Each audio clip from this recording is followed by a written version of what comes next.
Misol Adam Kruyff ko'rganlar, Ha. rahmatli Kruyff ayturardilar. Men Adamga ishonardim, bo'ldi.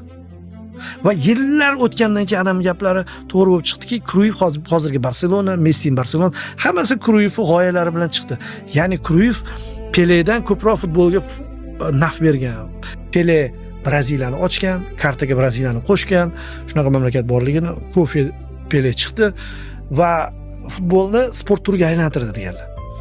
Lekin Kruyff ilmga aylantirgan. Men shu gaplarni eshitardim, tushunmasdim. Lekin hadirdim, chunki otam yashagan. Shu o'lchovlarni o'zi Adam tushuntirganlar. Men Peleni ko'rganman, Garinchani ko'rganman, uni ko'rganman, lekin Kruyff kelajak uchun futbolni o'zgartirib yuborgansa, 3 ta davr ko'rgan odamda. Ha. Va o'sha Messi, Ronaldolar chiqqan paytida 19-yil vafot etgan bo'lsalar, ko'rganlar, bular ham ko'rganlar. Rosa tortishuvlar bo'lsa, boshqa bo'lsa, indamasdilar, ortiqcha gapirmasdilar, lekin qo'ydirdilar. Qiziq gaplari bor edi. Nimadir she'rlarni eshitib qo'yganmiz.